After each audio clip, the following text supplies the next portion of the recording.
Hello and welcome back to Bird Arena. We have some more hockey for you today, this beautiful rainy Saturday afternoon in Athens, Ohio. Floods coming our way. Hopefully we can avoid the wet rain and stay dry here underneath the rafters at Bird Arena. Lindenwood taking on the Iowa State Cyclones today, number 1 Lions and the number 4 Cyclones. We saw Iowa State last night dismantle Robert Morris 6-3 here on home ice. A big game for the Cyclones. Got down 1-0 at the end of one. We're outshot 14-0 at one point. Derek Moser kept them in the contest. They found a way to scratch out 4 goals in the second and added 2 more in the third to get the job done. Yeah, it was a really interesting hockey game, Shane. Like you mentioned, that first period was absolutely dominated by Robert Morris. Only able to scratch across 1 goal, though. Excellent goaltending from Iowa State goalie Derek Moser. Like you mentioned, absolutely kept them in the game. Iowa State didn't register a shot for the first 14 minutes of the game. It was really incredible. A couple nice individual performances from Cyclones on a headline for it. Tony Uglum, a goal and 2 assists, their leading point getter coming into today's games. 37 points in 34 games. An absolute weapon. Showed it last night. A goal and 2 assists for Uglum. Jared Erickson also had a nice night too. A goal and 2 assists. We talk about players, maybe surprised, guys flying under the radar this type of year. Who's going to step up for your team? And it was Erickson last night, a goal and 2 assists. Jacob Arroyo getting on the ball. Severson getting on the board. Trevor Sabo getting a goal as well. Derek Moser, 29 of 32, a 906 save percentage, but really played better than those statistics. He was absolutely throttled with shots in the first period and only let 1 in. 6 different goal scorers for the Cyclones. They got action from all ends of the ice, but it really was Derek Moser who stole the show last night. Game could have got out of hand in the first period with all those shots he faced, but he stood strong between the pipes and got the W. So he will face Lindenwood here today. Going to be a tough test. 1-2 was he against the Lions this season, although those numbers are not very indicative of how well he played. He had a .934 save percentage against Lindenwood on the year, 233 goals against. So those are certainly some good numbers to have in net, and he's going to have to make some more stops today if they want to get the job done against the Lions. Yeah, he absolutely is. I mean, goaltending is easily the most important position when it comes to this time of year. Derek Moser on the other side, Michael Halis, and Cooper Cedot for the Lions, 2 more than capable goalies. Will be interesting to see who gets the start today for Lindenwood. Lindenwood's goaltenders are also very adept at manning the net. 51 goals against on the season. That is the lowest mark in the CSCHL. Pretty incredible stat there. Both of CDOT and Hales had goals against under 2, 169 for Michael Hales and a 134 goals against average for Cooper CDOT. He got all 3 wins against Iowa State this year, although Michael Hales was the first one out on the ice, which is usually indicative of him getting the start. Do you think that is the right move for Coach Zombo here today? Well, I think Hales is coming in hot, and I think, when you're Lindenwood, you never want to overlook an opponent, but you have to realize that Iowa State played less than 24 hours ago. They're in a very physical hockey game. They're going to come into this game tired. Lindenwood already the favorite, certainly has more talent, the better team on paper, but that's why they play the game. It should be interesting to see, who they go with in goal. It's a huge part of the game, huge part of hockey when we get to this point of the year. Yeah, and for his part, Michael Hales got the lion's share of the starts in net this year. He had 21, 15, 3, and 2 on the season. Cooper CDOT, not a bad choice as that B goalie, 8-1-1 on the year. So Lindenwood certainly getting the job done. They were 23, 3, and 5 on the year, and 7, 4, and 2 in the CSCHL. So they're going to have, probably the favorite going into the game here today. But we saw what Iowa State did with their backs against the wall last night, and you certainly cannot count them out. They got a greasy dub to start action against the Lions this season, a 2-1 overtime victory all the way back on October 14th. Tony Uglum had that OT winner. We spoke about his successes last night, and you talk about the impact he has. He's already got it done against Lindenwood this year. Yeah, Uglum has obviously had a standout night last night, but has played, like you said, a lot of good hockey against Iowa State, or against Lindenwood to this point. And your best players do have to be your best players at this point. Uglum certainly was that last night and has shown he can do that against Lindenwood this year. 20 goals on the season for number 7. He is 3rd in the CSCHL in points after that 3-point effort last night.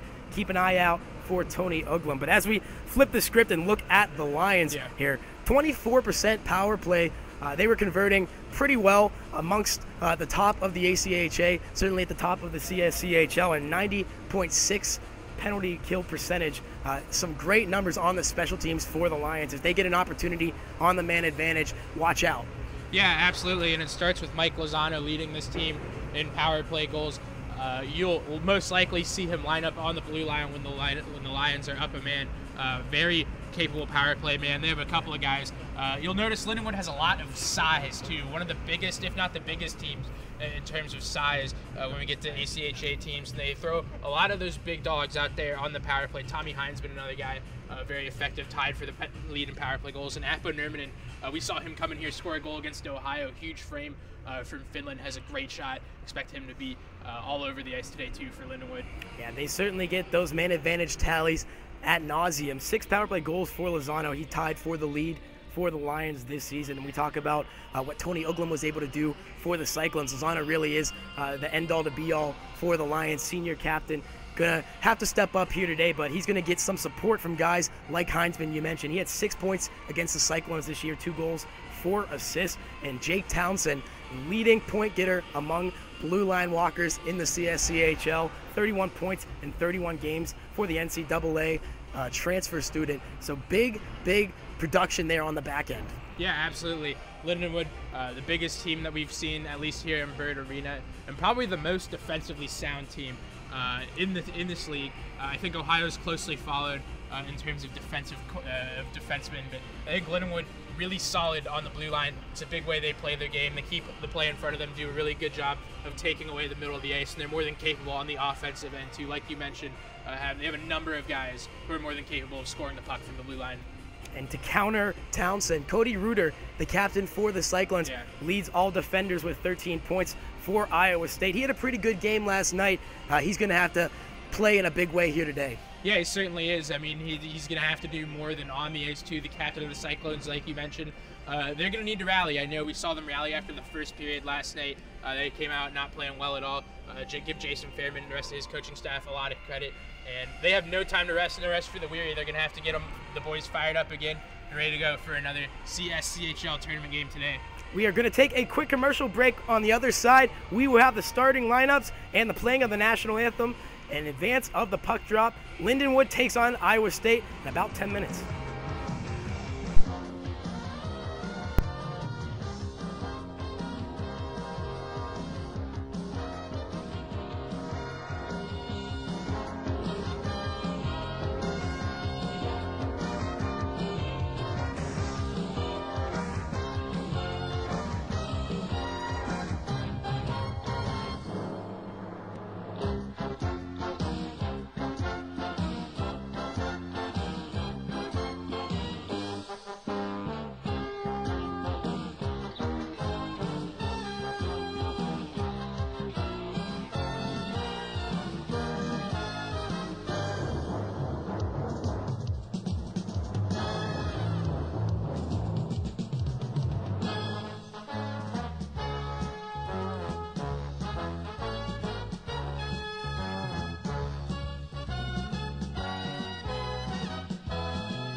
And we are back at Bird Arena. Puck drop following shortly. And as we look forward to this contest today, Ethan, yes, Lindenwood coming into the CSCHL tournament as a #1 seed, having won 10 of their last 12 games, swept Arkansas last weekend. They're riding a hot hand coming into the tournament. Yeah, Lindenwood's playing extremely good hockey. Their best hockey of the season, in my opinion. Like you mentioned, 10 of their last 12. They've won 8 of their last 10. In addition to that, they lead this season series between Iowa State. They're up 3-1. Iowa State, like I mentioned in our previous segment, played last day. Going to be a lot of fatigue. I mean, they played their hearts out really the last 40 minutes of the game. I mean, they're literally skating for their season. So, I mean, that is definitely physically and mentally draining, but they can't let that affect them. They got 60 minutes of hockey here. It would honestly be a big upset if Iowa State was able to go out there and pull it off. And something Iowa State cannot afford to do. They started extremely poorly last night. Like we mentioned, didn't register their first shot until 6 minutes and 15 seconds left in the first period. Lindenwood is too good of a team. They have too much skill. They will bury you. You will be down multiple goals if you come out that flat. They cannot afford to have it happen, Shane. You talk about the fatigue heading into today's matchup, having played just last night. Do you think that maybe conversely there is sort of a positive to being able to come back in that hockey game? Maybe you start to feel yourself a little bit. You start to feel that you have a chance to really make some magic here. Well, I definitely think momentum's on their side. I mean, I don't expect them to come out flat. You know, they got their legs under them. They're prepared. They're familiar with the ice surface. They're familiar with the rink. So I guess I give them the edge in that aspect. But really, like I said, they have to come out ready to play. I think they will. They're a smart hockey team. Jason Fairman has done a great job of building up that program. They're very aware that this is their season, and they got to come out swinging. They got to come out desperate, as does Lindenwood. I mean, this is their season too. The better team on paper. That's why they play the game, you know. And for what it's worth, this has been a very tight season series against both clubs, or for both clubs, excuse me.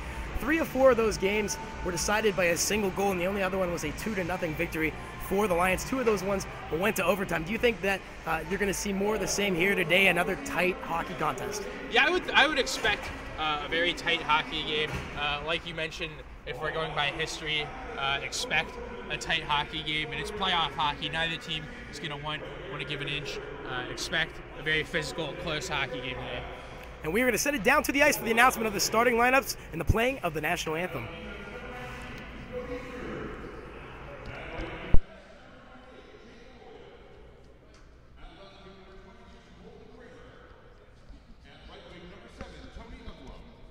At center, number 17, Aaron Azevedo. And in goal, number 30, Derek Moser. Iowa is coached by Jason Fairman with assistant coach Andrew Callahan. And now the starting lineups for the Lindenwood University Lions. On defense, number 3, Hunter Rushmeyer. Number 20, Brett Bauza. At left wing, number 18, Gade Owad.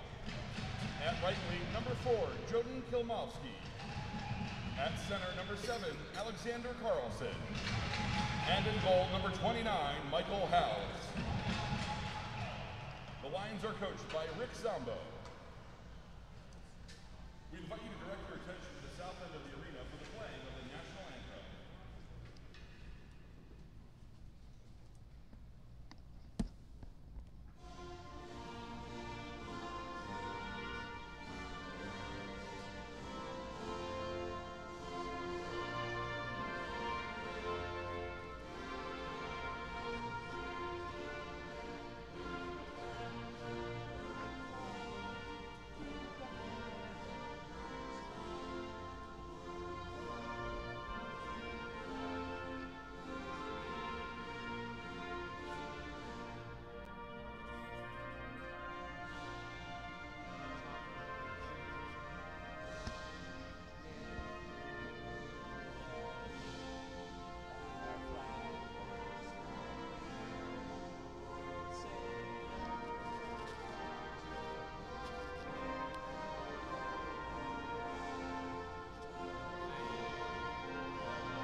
Who's ready for round 2 of this 5-round knockout fight for the CSCHL title? Lindenwood taking on Iowa State, and we are about ready to get underway here at Bird Arena. We sure are. An exciting day of hockey. Ethan Graham, Shane Dazen here with you. Thank you so much for joining us here on AVW Presents Hockey, wherever you may be watching this game. It's truly a treat that we get to bring you these games. 2 of them today. We have quite the day of hockey ahead of us, Shane. We'll see how the ice holds up. We know it's always a problem here at Bird Arena. When the weather gets warm, so does the ice. And it has been a little bit warmer here this week in Athens. Right now it's currently pouring down rain, so maybe that'll help out a bit. But right now it looks all right. Yeah, it looks fine right now. I would think it'd be more of a factor in tonight's game. Obviously, they're going to play a full 60-minute hockey game on this surface. We saw some games canceled here last weekend because of the ice conditions. Hopefully, that will not happen again this weekend. And the clock starts, and we are underway here at Bird Arena. 60th season of operation in Athens, Ohio. A fabled building in the ACHA. Sure is. Should be a historic landmark in the state of Ohio. We should not forget to mention Iowa State also celebrating their 50th season. They will look to extend it here today against the Lions. That one out of play just 30 seconds into the contest for the first whistle of the afternoon. Lindenwood wearing those white jerseys in the gold trim with the black. Iowa State out here switching it up from last night. They've got the maroon, gold, and cream-colored jerseys and the yellow buckets. And the socks, too. The nice candy cane socks. Big fan of the socks. Out with the puck go the Cyclones, getting it into the Lions' end, and they'll be able to keep it there. Halbach with the shot and a save by Hales for the whistle. 45 seconds into this game, and there is the first shot of the contest. Shane, we always mention how important the first 5 minutes of these games are. And last night, Iowa State played very poorly to begin the game. Didn't get a shot until 14 minutes into the period. Looked like a much more motivated, more focused team to start this game, just less than a minute in. Iowa State already in the Lions zone. That is more time than they spent in the Eagle zone last night to this point in the contest. A good turnaround for the Cyclones as they start today's action. Lions in the neutral zone, able to bank it off the boards and down behind Moser. There to retrieve the biscuit is the assistant captain for the Cyclones, Nick Sandy. And he moves it up ahead. Circling back in the defensive zone go the Cyclones. Number 18, Dylan Goggin, up ahead, trying to poke it forward, loses the puck, but it comes back to the D. Touch pass and in for Erickson. He starts the forecheck. Big hit there by Jaron. Puck out of the zone, over the blue line, and into the Iowa State's end. We're going to get a whistle here. 18-18 on the clock. Face-off going to come back out.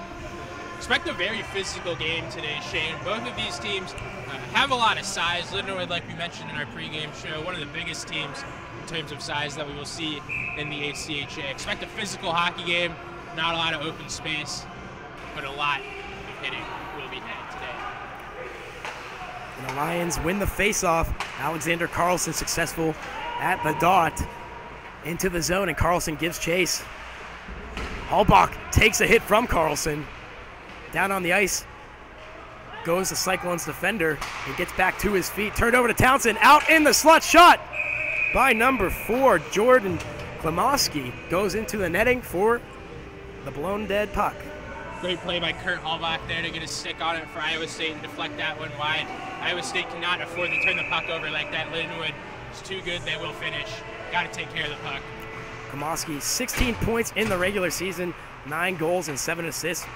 He has got a bit of a scoring touch, but he roofed that one. Iowa State wins a faceoff and gets it down. Hales will touch it up on the pads, and it goes to the corner and behind the net. In is Klimowski, and he comes away with the puck. Touched out by Carlson and picked up by Reuter. Both teams playing a very passive style of hockey right now. No one really taking any chances, no long passes or anything like that. A feeling out period. You get to this time of the year, no team wants to make the first mistake. We spoke about him in the pregame. Here is Lozano, Michael Lozano, the captain for the Lions, with the puck on his stick, able to poke it back to the blue line. Shot from that blue line is swallowed by Moser. Quick release there by Mitch Reese. Lindenwood loves to shoot the puck from the blue line, Shane. One of the best defensive cores in the ACHA. And those defensemen, they can get it done on offense too. We talked about Jake Townsend. 31 points, led all CSCHL defenders this season. An NCAA transfer from UMass Lowell. Certainly a talented hockey player. Yeah, certainly. It's a very prestigious school. Don't see a lot of NCAA D1 transfers in the ACHA, but Townsend's one of them. Townsend on the ice right now with Tommy Heinzman, and Mike Lozano shot by Townsend. Going up the elevator shaft, Moser watches it to the corner. It's picked up by the Lions. Mitch Reese has it at the point, and he dumps it back down below the goal line. Lozano turns the other way, gives a pass to Kalu, and Alex Kalu is pressured by Iowa State, knocked off the puck by Sandy, and Lindenwood will have to retreat into their own zone. It's a very good pass there to play it by Mitch Reese off the board. Saw he was going to get a hit. Did not force the pass, put it back around for his teammate. Puck wraps around the boards and settles behind Moser. Iowa State looking to get it out of trouble. Max Olson over to Halbach and flipped up ahead, picked off by the Lions. Shot saved by Moser. Good opportunity there for Zach Mitchell. He had a great chance in the slot, but Moser was there to make the stop. Yeah, Moser made a number of huge saves in the first period, and last night's victory over Robert Morris for the Cyclones is coming up with one early in this game. Is that puck out of play? 15:34 remaining here in the opening period. Lindenwood leads on the shot clock 2-1. Very defensive game, very physical in the early going, Shane. Both teams have spent time in each other's zone. Lindenwood, over the course of 2 or 3 minutes here, has pressured Moser, but he has stood tall like last night. Yeah, absolutely. Out to take the face-off for the Cyclones, Azevedo, and he loses it to Carlson. The Lions possess the puck down low. Azevedo trying to knock them off their spot. Carlson comes away with it, and he is dragged down by number 17. Turned over to the Cyclones and back to the Lions. Carlson and Klomoski could not connect.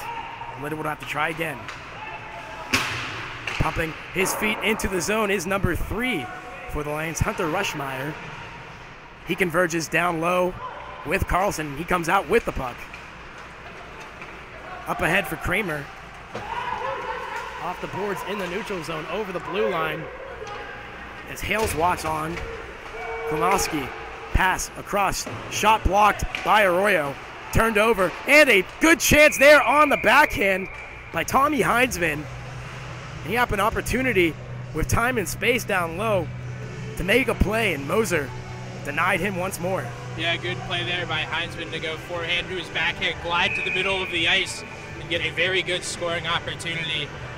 Very good backhand Heinzman has. I'm sure he'll be going back to that in the remaining 54 minutes of this hockey game. Poked ahead to Moser, and he'll swallow the biscuit for the whistle. Nurminen, we talked about what he did against the Bobcats. That's a big-bodied man there on the back end for the Lions. Yeah, and as he showed there, he's not afraid to step up and crash the net as well. You do not want to see Appo Nurminen coming at the net. Guy's got great hands in addition to his great defensive play. 25 points in the regular season for Nurminen on the strength of 9 goals and 16 assists. He has got the scoring touch, and he falls to his feet, able to recover and move that puck to his defensive partner. Back to his feet is Nurminen, maybe having a skate issue here. Yeah, I don't know. I can't really tell, but could be something with the ice surface too, like we mentioned. And come the Cyclones. That one goes off the shoulder of a Lion defender. Pass over, and a shot save by Hales. Good opportunity there for Severson. We saw him score last night. He had a goal and an assist against the Lions in the regular season. And I think if you're Iowa State, that's exactly what you want to do. You want to make life for Lindenwood hard, getting out of their own zone. We saw the pressure there from the Cyclones lead to that scoring chance. Taking the face-off for the Cyclones, number 18, Dylan Goggin. Tied up by the Lions, number 10. That is Nick Green.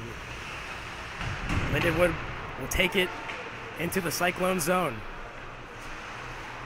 Badgered by an Iowa State defender, and Iowa State moves it out. Chipped in along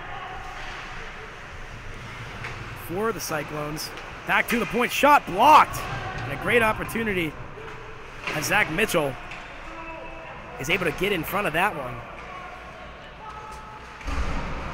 Mitchell with the puck on his stick, walks around one man and finds his partner up ahead. Nick Green shoves number 18, Dylan Goggin, down to the ice. Iowa State comes out with the puck over to their blue line and past center red. Komoski almost stripped the Cyclones of the biscuit. Shot saved by Hales. Good opportunity there for Erickson. Saw Erickson with a goal and assist last night. It was because of plays like that. A wicked shot there from the left of Hales. Arroyo up ahead. In for the Cyclones, number 7, Tony Uglum. And his forecheck is successful, able to strip the puck off the Lions, but not before Jordan Komoski could do the same to him. Uglum chipping one in. First man on the puck for Iowa State, Colton Kramer. And he cannot collect the loose change. Pass from Arroyo, back to Uglum. Over the blue line, shot! An absolutely lethal release by Uglum and a better save by Hales as he stuck that glove out and said, how do you do? Yeah, he sure did. Uglum, a guy who Lindenwood cannot afford to be giving that time and space. Like you mentioned, 28 goals. He got his 20th last night. One of the better scorers in the ACHA. Definitely keep your eye on number 7 for the remainder of this game, as we are almost at the 8-minute mark here, the first period. Still a scoreless game. Shots tied 3-3. Very competitive hockey game. I don't know that one side's gaining an advantage to this point. Justin Paulson back to Sandy. The assistant captain moves it along and will take the feed from Alcott. A 2-play catch in the defensive zone. Alcott turns the puck over to Alex Kalu. Back to Bauza and over to the other side for Wilk. Into the zone. Wrapping around the boards goes the biscuit to the half wall. Picked up by Kramer, and he gets it over to Alcott. And a nice thread there to number 18, Dylan Goggin. Goggin in deep, below the goal line. Dolan out in front of Hales, trying to create some pressure here for the Cyclones. Close to the halfway point of the first period. Shots 3-3 as both teams have played at an even pace to this point. Yeah, good idea there from Lindenwood. Dom Colbean's unable to corral that puck. Surely would have been a breakaway there for Colbeans. Did a good job of splitting the defense, but the pass coming in just a tad too spicy. Face off out to Hales' left. One on by the Lions. Townsend possesses, and he looks to break out. Touch pass up ahead. Iowa State picks it off and promptly sends it into the Lions bench. We're going to get another whistle here. Very strange atmosphere at Bert Arena. We're usually used to having 900, 1,000 people here, and it being very loud for us to hear each other. But both of these teams on the road, they both have very long road trips. Not a ton of people here right now. Truly making this a neutral site game, would you say? Certainly, but for all the fans watching back at home, it all matters just the same, regardless of where they're playing at. A big win today for either side will earn them a trip to the CSCHL title tomorrow at 2 o'clock in this very rink. Lindenwood last year beat Ohio for the championship 3-2 in overtime. They're looking to defend their title here this weekend. Yeah, and the winner of tonight's game, starting at 7:30, with coverage starting at 7 between Ohio and Illinois, will be moving on to face the winner of this game tomorrow. That Sunday game you mentioned. It should be a very compelling matchup by the time it's all said and done here tonight. A great opportunity there, puck loose, and the net is knocked off its moorings. Streaking toward the net were the Cyclones. That was trying to get a read. Colton Kramer, number 22, who was flying down that right post, and he had a great opportunity to try and tuck it by Hales. Credit number 29 for the stop. Yeah, Colton Kramer had a great game last night. Comes on into this game third in points with 27 in 35 games. That's third on the team. Very effective hockey player. Almost got a goal right there. Not a very big guy, but he uses his body well. Absolutely. The Lions in the neutral zone get the puck to Klomoski. Carlson down deep. Cade Owad in for the assist. He watches on as the puck comes back his way. Some nice lettuce there for Owad. Yeah, looks like Scotty Hartnell out there. He has great hair. Hunter Rushmeyer over, shot, saved by Moser. Collecting the biscuit for the Cyclones, number 23, John Severson. Out of the zone, the puck goes. And to the bench goes Iowa State. Fresh legs out here for the Cyclones. Lindenwood and Hunter Rushmeyer continue their progression toward Derek Moser. Speed through the neutral zone, stymied at the blue line, turned over to Goggin, and he has an opportunity walking. Wilk. Nurminen gets back and recovers. Yeah, great textbook stick lift by Nurminen to break that play up. Here comes Lindenwood. Loose puck out to the Lions. Heinzman fed it to Klomoski. Puck off his stick, back to the net, shot tipped out in front. Moser gets a leg on it for the stop. We'll get a whistle here as icing is called. Puck coming back down Moser's way. Face-off will be out to his left. We mentioned Lindenwood getting a lot of scoring opportunities coming from the blue line. There was a good one right there. Dom Colbeans getting a stick on that one, altering the direction of that puck before it is swallowed up by Derek Moser. Good idea there by Lindenwood. Certainly expect for them to look for deflection, screening Moser for the remainder of this game as well. Lozano, Heinzman, and Colbeans out here for Lindenwood. They're trying to give their team a 1-0 lead, and they walk it all the way to the crease. Heinzman stymied by Moser again. Yeah, he's had 2 golden opportunities down low. That shot coming from point blank as we have a whistle now. Looks like this puck was batted down with a high stick. 9:04 remaining in the first period. Shots 5-3 in favor of the Lindenwood Lions. Hales watches this face-off out to his left. Azevedo to take it for the Cyclones. He is joined by Colton Kramer and Tony Uglum. Klomoski engages with Azevedo at the top of the zone. The two will depart as Hallbach deliberates. He'll leave it for his man. That is Azevedo. And out come the Cyclones. Up for Uglum, and he could not catch up to the biscuit as it skips over his stick and into the padding of Hales for the whistle. Yeah, Hales having to deal with a lot of snow right there on that shift. As we have 8:43 remaining in the first period of play. Shot and a goal right off the face-off. What a beautiful, beautiful shot there by Azevedo. Or excuse me, Tony Uglum. And just like that, Iowa State rings the bell here to start action on Saturday afternoon's opening contest. Tony Uglum with a quick release, and he ripped it past Hales, high to the right for the bingo. Yeah, if you blinked, you missed that one. Tony Uglum corralling the puck and immediately shooting it, like you said, quick release. Already about 12 minutes into this hockey game, you get the sense that goals are going to be at a premium. A huge first goal for Iowa State to gain the momentum in this game, especially with that fatigue factor like we talked about coming off of that game last night. And this is the type of start they wanted here today. A completely different case than last night, in which they didn't register a shot to this point. They already have 5 here on the afternoon. And their first goal, Tony Uglum, his second of the CSCHL tournament, and his 21st of the season, gives his team the lead. That Iowa State goal coming off the stick of Tony Uglum was assisted by Aaron Esvedo. That's Uglum from Esvedo to make it 1-0 here. 8:13 remaining in the first period. And that is Uglum's second goal of the season against the Lions. Aaron Esvedo's third assist. 1-0 Iowa State here.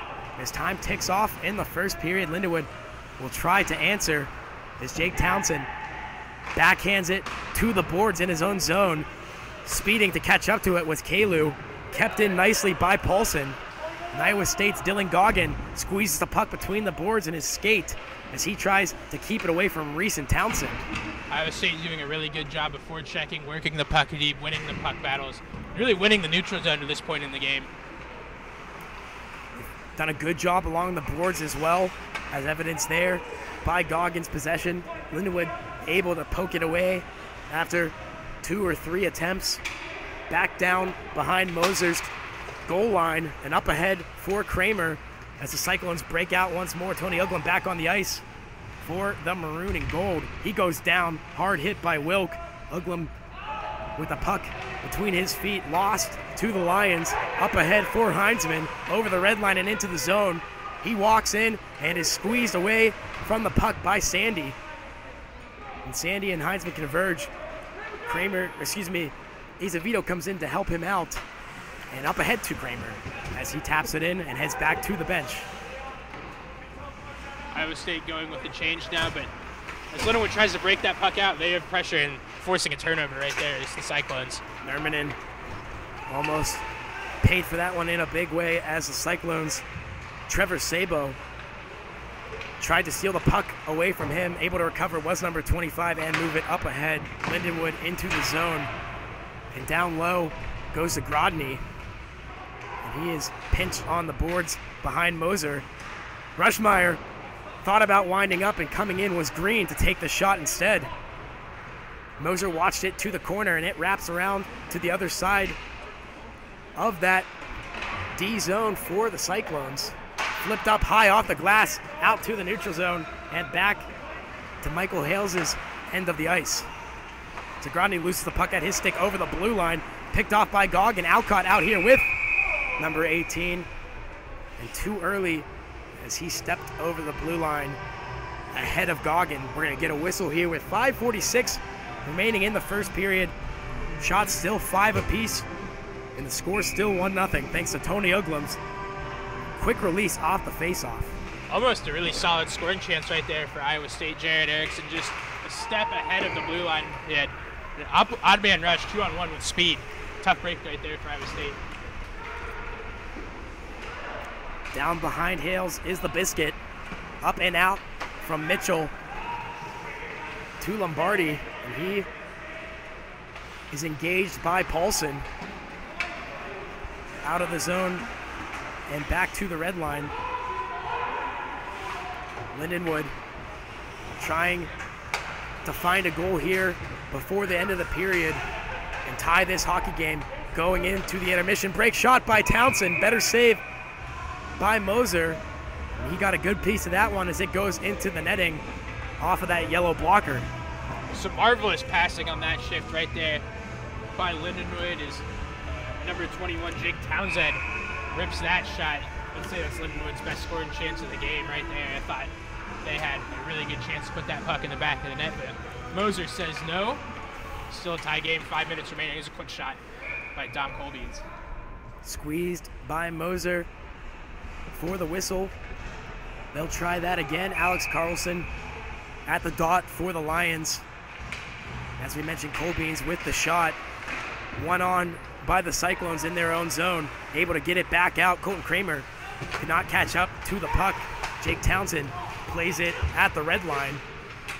Azevedo and Kramer battle with Carlson for the loose biscuit. It's pinched between the boards and Azevedo. Out goes the puck. Townsend takes it and finds a man at the beginning of the zone. That shot skips to the corner and comes back out. Big hit there by Klimowski. He gets tied up and goes to his feet. Trevor Sabo took the brunt of that one. Yeah, that was a locomotive collision there.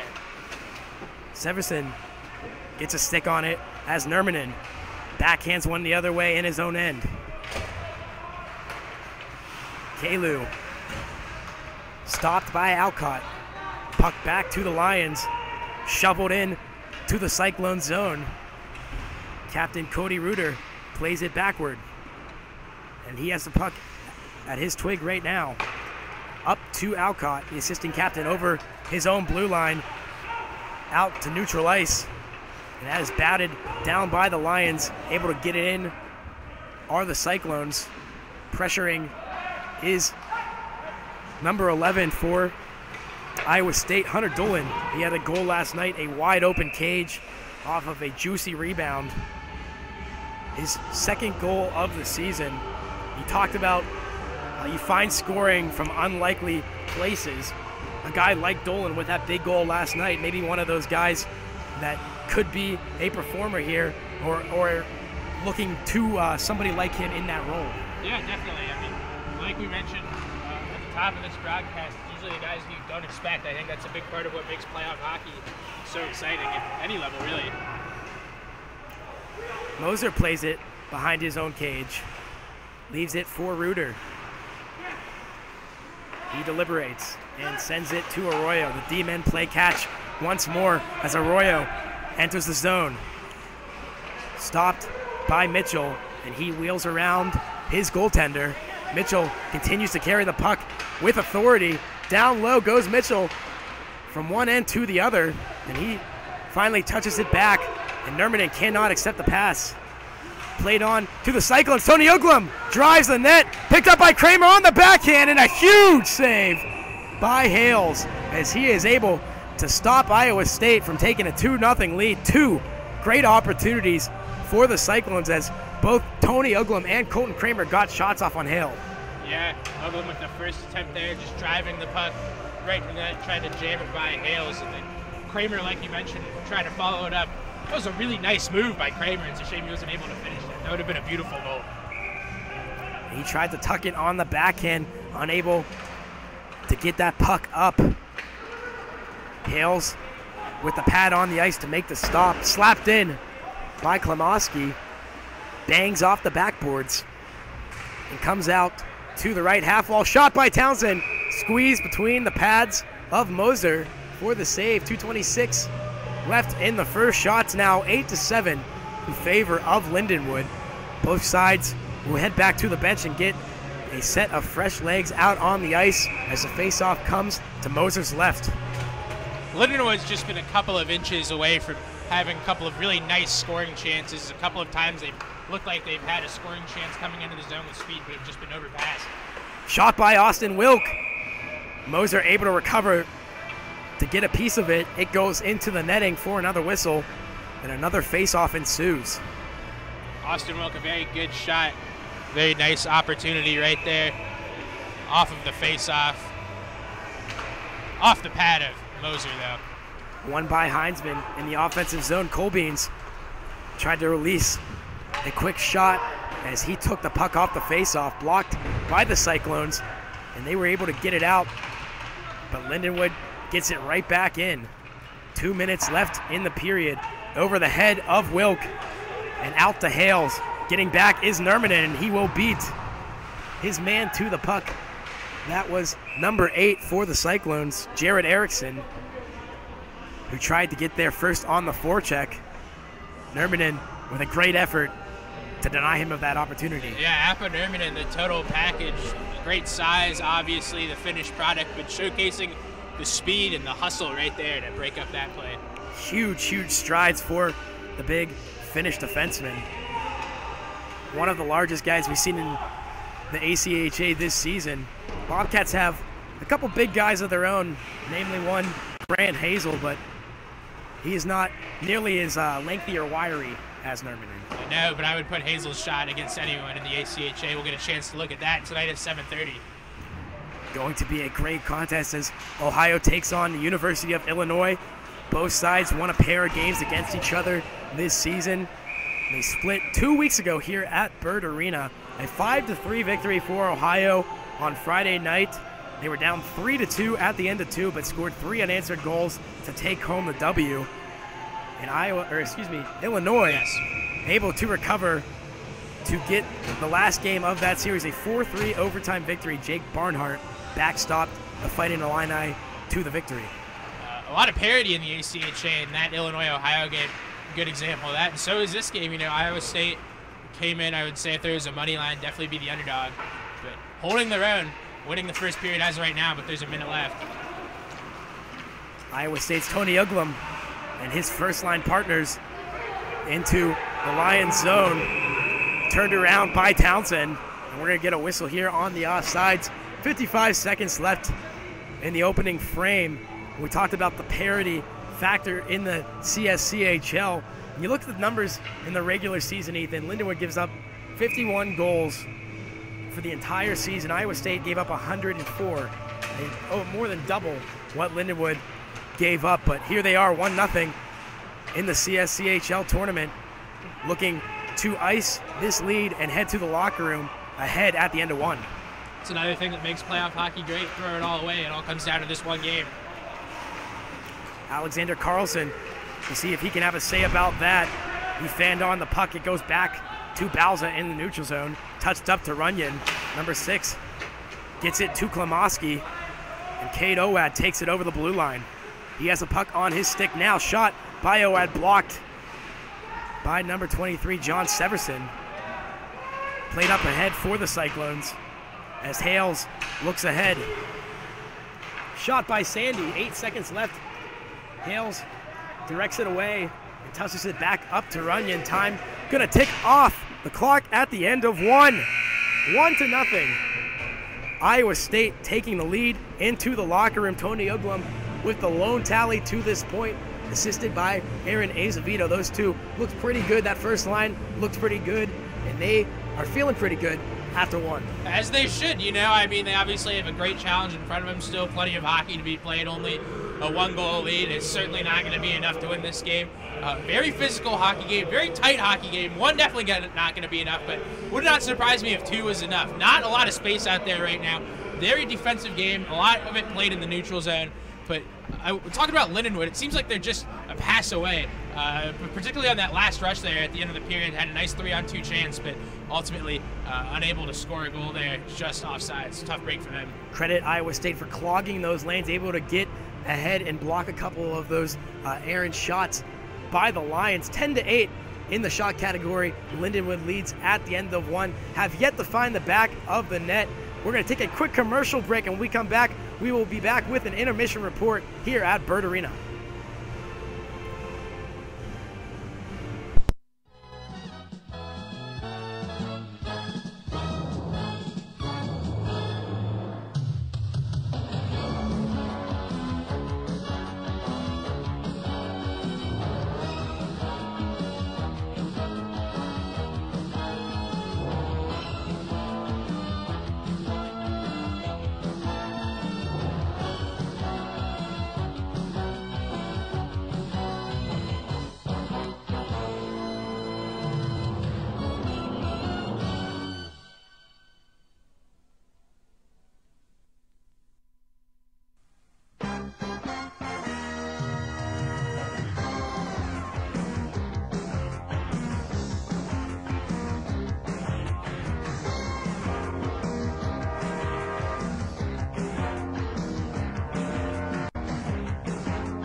And both sides take the ice. Second period about to get underway. 1-0 Iowa State after 20 minutes. Tony Uglam's second goal of the tournament and his 21st of the season gives the Cyclones the lead. Yeah, it was a big goal by Uglam to open the scoring, coming off of a feed by Aaron Esvedo. Talk about Uglam having a nice weekend, obviously, like you mentioned, scoring his 21st, but Esvedo having a very nice weekend, too, playing a great defensive game of hockey, chipping in on the score sheet right there at that assist in the first period. He's done a great job at the dot, too. Tied up with Alexander Carlson to start the period. Lindenwood's Hunter Rushmeyer takes a big hit from Reuter, arm up, and we're going to get a whistle here. First penalty of the game, an elbow from Cody Reuter, and the captain for the Cyclones heads to the box. 2 minutes on the board for Lindenwood as they try to tie this hockey game up on the man advantage. We talked about this opportunity for Lindenwood clicking at about 24% on the year on the power play. Iowa State 79% on the penalty kill. They gave up 2 power play goals last night to Robert Morris. You'd like to think that just based off of those numbers alone, Lindenwood has the better go on the man advantage, but you gotta play the game. We're gonna get a false start on the faceoff. Kicked out was Heinzman. Lozano comes in to take the draw. Look at how condensed these Lindenwood Lions are in this power play formation. Usually we see teams drop a guy all the way back to the blue line of it. That is the risk you take, is what happens right there when you don't have a guy playing safety, is that puck is sent all the way back out. Hales will tee it up, and Lindenwood will try once again. Lindenwood employs the breakout. 4 guys on the back end skate together into the zone. Heinzman chips it along to Townsend the other way. Townsend gets it back to Heinzman. Turned over to Sandy, and Kalu intercepts. Back to Nurmanen at the point, shot in the middle of the ice. Saved by Moser. Nurmanen bats that one back down. Severson takes it and gets it over the blue line. Lindenwood has to regroup. Great move there by Townsend. Tries to go for it again and is stymied by Severson. A nice stutter step there by number 21. You know he's a talented hockey player, having played NCAA Division I at UMass Lowell. Yeah, he definitely is a talented player. Good penalty killing to this point by Iowa State. No shots yet on the power play from Lindenwood, but they're going to try and change that right here after this offsides whistle face-off upcoming outside of the zone. 53 seconds remaining on the man advantage for the Lions. The draw comes out to the neutral zone just ahead of Iowa State's blue line. Taking it for the Lions is Carlson, and he wins it back all the way down to Hales once more. Lindenwood back out of their own end. Is number 8, Austin Wilk, takes it over the opposite blue line. Down low goes Wilk. In to help is Mitchell. And he seeds it back to Wilk. Off the boards to the point. Runyon has it. And he will turn and backhand it to the half wall. Mitchell was there to meet the biscuit. Back to Runyon. Wilk was looking ahead and skated right past the puck. He'll have to regroup in the neutral zone. Colbean's tied up with Azevedo. And 4 seconds and counting on the power play. Even strength hockey. As Iowa State gets the kill. Heading back to the bench is Cody Reuter, and out on the ice now for the Cyclones, Tony Uglam. Great penalty killing by Iowa State there, Shane. That was a tough way to start the period, but not having any adverse consequences. Not a good start to their power play night for the Lions. Unable to get a tally on the man advantage. 17:22 on the clock in the second period. Severson for the Cyclones possesses the puck in the offensive zone. Gets it back to Sandy. He takes the feed from Arroyo. Shot by Azevedo. Great save by Hales, moving laterally to cover ground and make the stop. Yeah, Hale's definitely anticipating that play. Moving his body laterally, like you mentioned, clearly playing that side of the ice. Just throwing his body at the puck. Great pad save there by Hales to keep the score at 1-0. 17:08 remaining in the second period. Goggin out on the draw for the Cyclones. Heinzman for the Lions. And Heinzman wins it in his own end. He watches the biscuit over to Townsend. Into the neutral zone goes the play. Turned over to Scordelis. Or excuse me, number 26, Brian Bandick. Banged off the boards by Iowa State's captain, Cody Reuter. And he takes the puck behind his goal line, flipped up and not out of the zone. Kalu steals it at the top, tying up along the boards Mike Lozano for the Lions. The forecheck by Kalu, rubbing Olsen off the puck. Holt out. Reese takes it in the corner. Up to Townsend, at the circle and over the blue line. Zagrodny gets it deep. Mitchell applies pressure. Iowa State back out. Nick Green slaps it back in. Moser settles it behind his cage. Olsen to the boards. Could not connect with Stover. Shot by Mitchell. Rings off the backboards. Wide left of Moser. Derek Moser, another good performance so far in this game. Stopped 9 of 9 as we approach the midway point of this game. 15:30 remaining in the second period. Mitchell tried to keep it. Unsuccessful. Nick Green able to recover the puck and send it back in. Zagrade first there for the Lions. Shot over the head of Moser. Around the boards and back out to middle ice. Bauza was engaged by the Cyclones. Kramer for Iowa State feeds it to Uglum. Shot rings off the glass. Hales watch that one to the corner. Great opportunity there. Tony Uglum had a rush in the center of the ice. Unable to get that shot on net.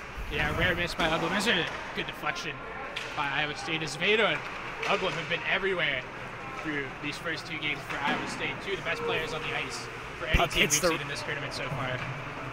Puck hits the referee and bounces back to the stick of the Cyclones. Tony Uglum still on the ice is number 7. He's a veto. Getting back, Hallbach and Severson on defense for the Cyclones. Saved by Moser. Settling the puck in the crease for the whistle. 14:26 left in the second period. Shots 12-10 in favor of the Lions. The lone tally of the afternoon belongs to Tony Uglum. He had his about halfway through the first period to give the Cyclones the lead, and that is all she has wrote to this point. Nerman has his shot blocked, and they get it out of the zone. Good effort there by Anthony Song, stepping in front of that Apo Nermanen cannon. Kalu takes a huge hit from Arroyo, sent down to the ice surface. Iowa State takes the puck from the Lions, and they get it over. Coming in is Song, and watching him is Hales, squeezing that right post. Shane, this period looks like a continuation of the first period. Still a very physical game, not a lot of open ice, neither team giving up any space. Really great defensive game of hockey here today. Very low scoring. Expect it to continue. Down to the ice is Severson. Puck to the stick of Mitch Reese. He's looking for space. He sends one low off the side of the cage, picked up by Arroyo. Behind Moser and back out for the Cyclones. Sent in innocently there by Erickson, and they'll get a change. Looking to make a play is Kalu, and he takes a brutal hit along the Lindenwood bench area in the neutral zone. Turned over to Iowa State's Dylan Goggin. And Goggin in first for the Cyclones. Lindenwood trying to get the puck back out. Colbeans loses it in translation. Back behind the net of Hales to the middle of the ice for Green. Turned over to the Cyclones, and they get it back deep. I think when Iowa State had their most success in this game, it was because of their aggressiveness, and I think that can be said last night too. Here comes Lindenwood. And at the beginning of this game, Iowa State showed a renewed effort to spend time in the Lions zone to this point in the second period. They're starting to regress a little bit as Lindenwood has been able to pressure more often. Rushmeyer in his own end has the puck, skate past his feet. He leaves it for Mitchell down in the corner. We'll see if Iowa State can apply some pressure here in the offensive end. First in for the Cyclones is Nick Sandy, and he's joined by number 15, Adam Alcott, the assistant captain for Jason Fairman's club. Shot there by Alcott, and a good look by Hales. Poked ahead by Sandy, able to keep it in and get it back deep. Turning with it and looking it up is Alcott over to Stover. He has his shot blocked by Mitchell, and Alcott could not take the feed from Olsen. Puck skitters into the bleachers and out of play for the whistle. We're approaching the midpoint of this hockey game. 11:41 left on the clock. Face off out to the right side of the Lions zone here to take it for the Cyclones. Aaron Azevedo, and he does win it. Back to the point, shot by Reuter, and that one is unable to get through the middle of the ice. Good play by Klomoski to step in front of it. Reuter takes the puck once more. He has options. One is Tony Uglum, and he moves it up ahead to him. Uglum playing catch with Kramer. That puck takes a funny bounce. Yeah, Brett Bowser got a piece of that one. Hale's able to recover and watch that one back out to the top of the zone. Chipped up by the Lions. And they take the puck in their own end once more as it skips over the blue line. Bauza gets it over to his partner and up for Jordan Klomoski. That one is rifled into that bench area. It looks like everybody's okay there. Rick Zombo, a veteran of hockey, did not even flinch at that puck. He has been behind the bench for a few of those, my friends. A Cole Cat is head coach Rick Zombo. He's really done a great job with that Lindenwood program, too. They're a powerhouse year after year in the ACHA and the CSCHL, like you mentioned. The reigning, defending CSCHL tournament champions from last year. A lot of good things happening in St. Charles, Missouri there on Lindenwood's campus. Their women's team also a very successful program. And it really does start from top to bottom there in Lindenwood. Some great hockey. Impressive what they're able to do with that rink being off campus, too. It's about 20 minutes away from campus. Really a great culture created. Doesn't sound like much, but that really does make things more complicated. We're very lucky to have the rink here on campus in Athens. In Lindenwood's Michael Lozano touches up on the puck in the corner, goes number 28. He's badgered by Max Olson to the stick of Tommy Heinzman, and he tried to feed it to Colbeans out in the slot, turned over to Severson, and here goes Iowa State. Backhanded by number 8, Jared Erickson. Sent safely away, and hard into the boards goes Anthony Song. He gets up gingerly and smiles on his way to the bench. He's feeling all right. Loves hockey. And another big hit on Halbach. We're going to get a whistle here as a penalty will be administered to the Lions. And heading to the box for 2 minutes, assistant captain Austin Wilk. And that was a high hit on Halbach. Slow to get up is number 24. And he stands on his own 2 feet. That's a good sign as he skates back to the bench. Yeah, Iowa State playing so well right now. They don't want to see anyone go down. Good to see Halbach get off the ice in his own power. But like you said, a high hit there. Going to be a penalty served by Wilk. And everybody knows that the CSCHL is a very physical division. And you kind of have to take both sides of the equation into consideration here. Big hits, are crowd pleasers, but at the end of the day, sometimes you get rung up for one that maybe you take too many liberties on. Yeah, well, it comes with the territory, too. When you play at a physical level, you're going to take some penalties. It's just the way it is. And there's one right there, a good example of that. And so, Iowa State heads to the power play. They scored once last night in 4 opportunities. A decent power play team are the Cyclones on the year. Iowa State is clicking at 19.35% on the man advantage.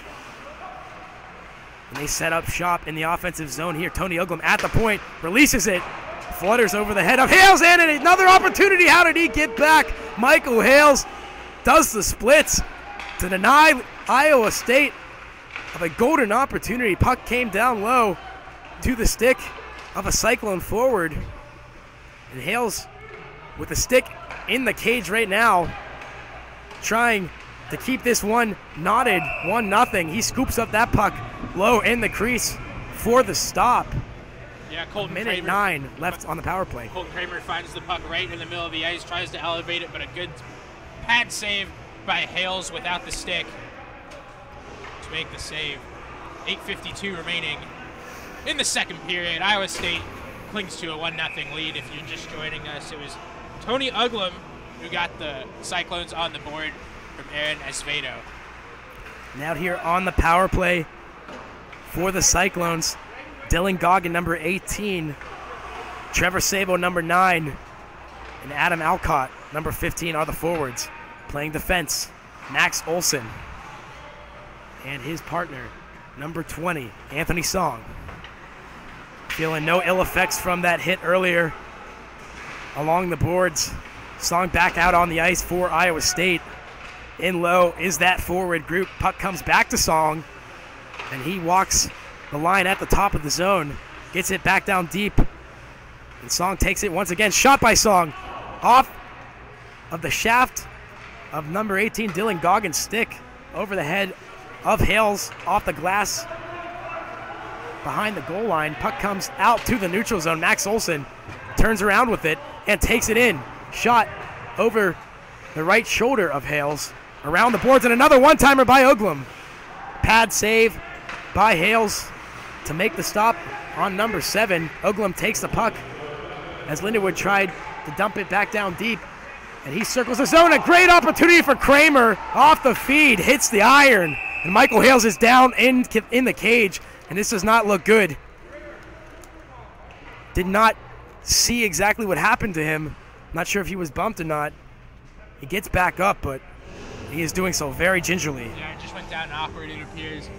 Colton Kramer had his hands in the air thinking, what do I got to do to get a goal? That's his second shot in the last 2.5 minutes, kind of fake breaking the stick over his knee. And we have Cooper Cedot on the ice right now investigating. He looking like he's going to take over. And this is huge development in this game. Certainly not what you want to see at all. Michael Hales needing help to get back to the bench. Not exactly sure what happened, but he is not feeling very good right now. Best wishes to him as we move forward in this contest. A scary situation.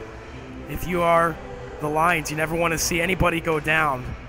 Michael Hales will be treated on the bench here as Cooper Cedot stretches out in the crease, having to come in relief for Hales. And this happened over that February series as well. Cooper Cedot was forced in relief after Michael Hales went out. And for what it's worth, Cedot this year has done very well against the Lions, or against the Cyclones, excuse me. 3 wins, all of them to number 30. We talked about his numbers at the outset. 8-1-1 on the year, 134 goals against average, and a .942 save percentage. So at the very least, if you are the Lions, you've got a reliable netminder as your plan B, but you never want to have to go to it. No, CDOT more than capable, like you mentioned, has had to deal with this scenario before, so never what you have to deal with, but it could be a lot worse for Lindenwood. And back out of the injury, 7:04 on the clock in the second period. 14-12 are the shots in favor of Iowa State. And we'll see if Lindenwood can use Hales' injury as a rallying cry to try to get back into this hockey game. Still down 1-0 here, as both sides have played an even second frame. And as we hear about Michael Hales' updates, we will give them to you guys. Right now, he's still on the bench being treated.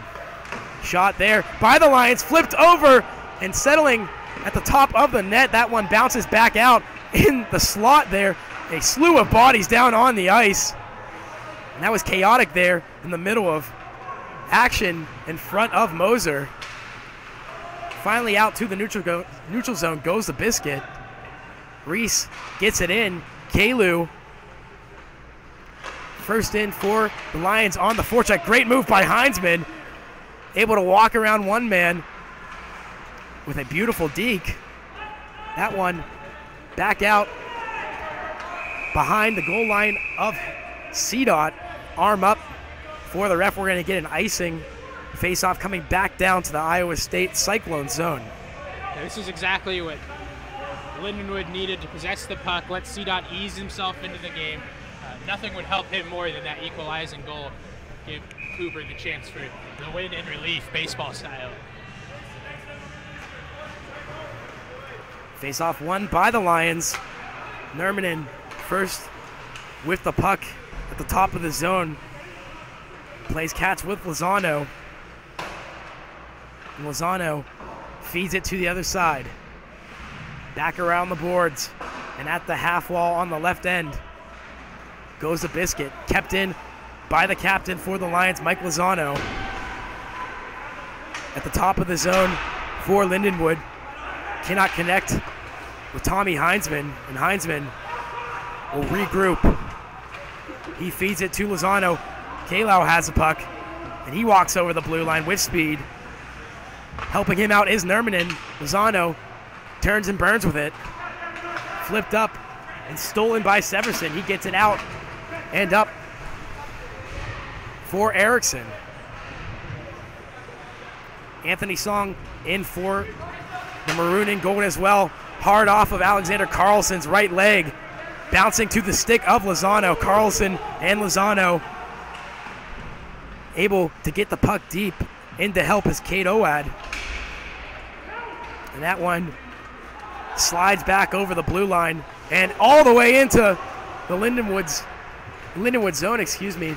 And a great opportunity there by Goggin with the quick release. Better save by CDOT as he is tested here with his first shot of the afternoon. Yeah, that's when Iowa State's been at their best. When they pressure the puck, play a full 200-foot game.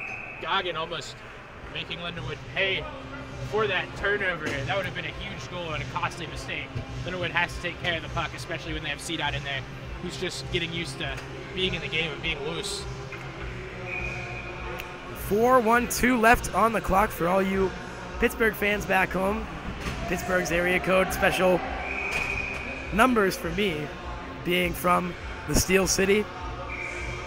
13 shots for the Lions, 16 for the Cyclones. Aaron Isvito and Alexander Carlson will try once more to take the face-off. False start on their first go at it. Lindenwood wins it. Rushmeyer out of the zone and over the blue line. Kicked away by Uglum to the stick of Kramer. Back to Uglum. And in the corner goes Tony Uglum. Pressured by a number of Lions. Kate Oad, Nick Green, number 20 for Lindenwood, Brett Bauza. That was a great play by Bauza to break up that scoring chance, really just get in the middle of it. Lindenwood's done it a few times. Quick wind by Max Olson at the foot of the zone. Lindenwood takes it to the boards and back out to neutral ice. Nick Green and Tony Uglum battle for the puck. Green out with it, and he starts the rush. 3-on-2 opportunity for the Lions here. Zagrodny takes it wide and feeds it to the net. Moser squeezes it into the logo for the stop. A good opportunity there for the Lions, trying to make something happen on the 3-on-2. Zagrodny looking for a rebound as he flipped that one to the cage.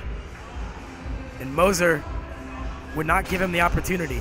No, right idea though by Zagrodny to throw it on and try and play that pass, shot rather, off the pads, maybe look for a rebound. Definitely something that Iowa State had a lot of success with last night. And Semchek had a hard time controlling those rebounds last night for Robert Morris. We saw Iowa State score 3 goals out in front of the net off of juicy opportunities from pads and blockers. Trying to do more of the same right now as that puck takes a weird bounce, almost costly for the Cyclones. Moser got back and got a glove on it. Stover in the neutral zone, up ahead, shot there off the backboards by Sabo. And he heads to the corner to pick up the garbage. Tommy Heinzman takes the puck, and we're gonna get a whistle. Too many men on the ice. Yeah, that one was pretty obvious. I'm shocked how long it took for the referees to realize that one, but clearly 6 skaters onto the ice. We will see who will serve that penalty for Lindenwood. It's Iowa State going back to the power play. Unable to score on their first opportunity of the night. We mentioned they were 1 for 4 last night against the Eagles. And serving the penalty for the Lions is number 14, Alex Kalau. So 2 minutes on the board on the man advantage for the Maroon and Gold. 2:20 left in the second period. Still 1-0 as Iowa State starts the man advantage. Huge turning point in the hockey game here. If Iowa State can score a power play goal in the last 2 minutes of this period, go up 2 heading into the third, that'd be a huge swing in momentum. And conversely, if Lindenwood could kill off this penalty, especially a mental lapse like too many men, that would be a huge momentum swing in their favor as well. You never want to take a penalty, but probably the last one you want to take is a too many men on the ice, lackadaisical, and that you can't have it. You certainly don't think that Rich Zombo was too happy with that one. No, and I don't blame Rick. Reuter able to keep the puck on his stick. He feeds it on the backhand to Uglum high in the zone. Walking it down low is Uglum. Back to Reuter out in the slot. Right circle area. Bouncing off the pad of CDOT. We're going to get a whistle here. Net loose with 1:32 remaining in the second period. That is a tough break for Iowa State. They are really doing a good job of establishing themselves in the Lindenwood zone, really swarming around the net, closing in on CDOT. But that net, that pesky net, coming off in the south end of the ice. Always a problem here at Bird Arena if this is the first game you're watching this season. Those nets, they really love to slide off those moorings. Sneaky nets, huh? And there's a number of odd contraptions and, deterrences here at Bird Arena, including the rafters, the net. It can get interesting. The ice points. There's occasionally a dinosaur that roams around. And you may or may not see him later tonight. Bird Arena Rex, an Athens staple. I've seen him on Court Street. I've seen him at Peden Stadium. He likes to float around. He's everywhere. It's remarkable how he was able to outlast the Ice Age. 65 million years could not stop Rex. Time is just a number. Speaking of time, 1 minute left in the period. 30 seconds remain on the power play for the Cyclones. Trying to get it out and into the offensive zone is Iowa State. And out here for Jason Fairman's club, Max Olson, behind his own net, feeds it to Song. And here come the Cyclones. Up ahead is Song, dilly-dallying through the neutral zone. Can't get very far with it. Max Olson takes it once more, sends it in. CDOT, an active goaltender, playing that puck like a third defenseman behind the net, able to get it over to one of his men. And chew some clock here as time ticks out on the power play and ticks out on the period. At the end of 2, it is still 1-0. It's a pushing and shoving. Yeah, Klimowski was not happy after the play there. It took a nice swing at an Iowa State player. Unsure who it was, but I don't think any penalty is being assessed out of that. But Klimowski took a nice hack at a player there. And there you have it, folks. Still 1-0 at the end of 2 periods. Tony Uglum's tally, the lone score of the afternoon. We talked about how we thought this was going to be a tight contest, and it has really lived up to that expectation. Still a one-goal game, much like this series has been all season long. It's going to be an interesting 20 minutes to see who gets a right to play in the CSCHL title. Yeah, Iowa State with that goal in the first period has been the difference in this game so far. But, you know, a very physical period, like I mentioned, a continuation of the first period, neither team giving an inch. I think that was a huge penalty kill by Lindenwood at the end of that period there. Too many men penalty taken with 2 minutes and 20 seconds left in the period. Great penalty kill. Looked like Iowa State had a lot of good chances there. The net came off at one point. A close hockey game, a physical hockey game, a great defensive contest, and a great display of wills between Lindenwood and Iowa State for a chance to play for the CSCHL tournament championship tomorrow afternoon. Iowa State had 2 power play opportunities in the period, unable to score on either one of them. Michael Hales is out of the net for Lindenwood. He went down with an ugly injury. Still not quite exactly sure what ailment he is dealing with. We will get that news and relay it to you guys on the other side of a commercial break. Thanks for sticking with us here at Bird Arena. After 2, Iowa State 1, Lindenwood nothing. And we are just getting started, folks.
Little Versace on the floor here at Bird Arena. Both sides head back out to the ice for the last period. Lindenwood right now fighting to stay in this tournament, down 1-0 at the end of 2. The only goal coming halfway through the first. Tony Uglum off the feed from Aaron Azevedo gives the Cyclones the 1-0 lead. Spoke with Lindenwood's coaching staff during the intermission. Michael Hales, who went out near the end of the second period with an ankle injury, questionable to return. Right now, the backup, Cooper Cdot, takes the net. Hales was out halfway through the intermission to test that ankle. Looked like he could put some pressure on it, but it will be Cdot who starts play here in the third for the Lions. Yeah, Hales questionable to return this weekend. Was with Bobcats graduate trainer Reese Hayes, giving the ankle a go, but ultimately the Lions will decide to stick with CDOT if they advance.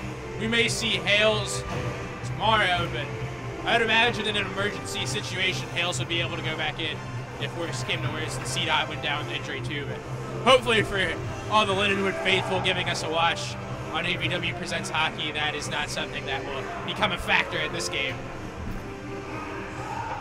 Both sides meet at center red. Tommy Heinzman in the first line out here for the Lions. Mike Lozano on the left, Alex Kalu on the right, and Reese and Townsend on the back end. One by the Lions to start play here. CDOT touches it up to Kalu, and he loses his footing along the boards. Townsend comes in to help out. He'll steal the puck from his own teammate and move it the other way and into the Cyclone zone. Lozano in there first for Lindenwood. Sweeps it backward for Kalu. Looks one way and goes the other. Back to the point shot. Wide of the cage. Behind the net for Lozano. He has a man out in front. Good play by Arroyo. It went off his bucket. And he fixes his helmet and gets back to his feet. Iowa State trying to keep play out of that center ice area. As Tommy Heinzman cycles at the top of the zone, sends one Moser's way, rang off the boards, and back to the stick of Townsend, feeding Kalu down low, losing the puck to Arroyo, and Arroyo is tripped up by his goalie stick, which was loose to the right of the cage. Really good start by Lindenwood, Shane, to establish a forecheck here to open the period. Something they struggled to do throughout the first 2 periods of this game. Reese rips one wide of Moser. Puck back to the red line. Jake Townsend assessing his options. Will flip it off the boards and up ahead for one of his forwards. And that is number 5, defenseman Mitch Reese. Yes. Who was pinned along in the corner by Jacob Arroyo. Taking the biscuit is Sandy, the assistant captain for the Cyclones. He gets it out of the zone. Austin Wilk snags it out of midair, settles it, and gives it to Nermanen, who promptly sends it in behind Moser to the corner. Lindenwood, big physical team, but something they also hold is a very good conditioning level, a lot of size, not the most speed, but they're able to go for a full 60 minutes, showing that right now. Colbain's with a good opportunity in the right-hand circle. He ripped off that shot. Another by Carlson. And a pad stop by Moser. Great reflexes by Moser there to flex the pad and turn it away as we have a whistle. I think the referees might have lost sight of it there in the corner. 17:33 remaining in this game. A 1-0 lead for Iowa State. Shots are all tied up at 17 apiece. We're usually used to seeing a lot more shots on the ice. As Cam McCambridge getting ready to drop this puck. One of my favorite referees in ACHA hockey. We've seen Cam referee quite a few games here in Osian C. Bird Arena's 60th anniversary season, haven't we? One right up there with Corey Lamaski. Yes. Who is also a fan favorite here at Bird Arena, at least for the people who call the game. Bauza. Big Jake Music guy also. Jake Music had the call last night. Did an admirable job keeping things clean. in that win for the Cyclones. And that one's stopped by Paulson along the ice. He gets down to one knee to get that biscuit. And Paulson trying to get back here, and he will engage Mitchell. Mitchell with the feed wide, and it goes in the back of the net. Cage was knocked off its moorings, but it looks as though it's going to be a good goal. And sometimes you just got to throw it on, see what happens. Zach Mitchell did just that. Not exactly a great angle, but he caught Moser napping. And he ties the hockey game up at 1. Goodness gracious, what a strange bounce that was. Moser thought he grabbed that one with his glove, but he did not. It corralled off his glove, up into the air, over his back, and found its way in the back of the net. A 1-1 game, 3:08 into this period. What a shocking change of events. We knew it was going to be a close game, a game of bounces, and a lucky one goes Lindenwood's way. It's 1-1. The 6th goal of the season for Zach Mitchell knots this one up even. And that's what the doctor ordered if you are Rick Zombo and the Lindenwood Lions back in the contest. And with momentum now as they enter the zone once again, Carlson tried to get the shot off. Good recovery by Azevedo to knock him off his spot. Uglum and Sandy sandwich Mitch Reese. Puck scutters loose. Carlson takes it, sauces it out to Owad, who sends it up to Lozano. Lozano over the blue line, turning off Sandy, and he gets tied up with number 9, Trevor Sabo. Sabo unable to keep Lindenwood from gaining entry once more. Heinzman's shot off the backboards. We're going to get a whistle here. 15:44 remaining in the game. 18-18 are the shots. 1-1 is the score. If you're just joining us at home early in the first period, Tony Uglum put Iowa State up 1-0. And Zach Mitchell answered for the Lions here in the third. Still awaiting an official scoring on that goal. That was a heck of a play to follow. Head scorer getting this one figured out. We'll let you know as soon as we figure it out ourselves. Alex Kalu rifles one high into the netting.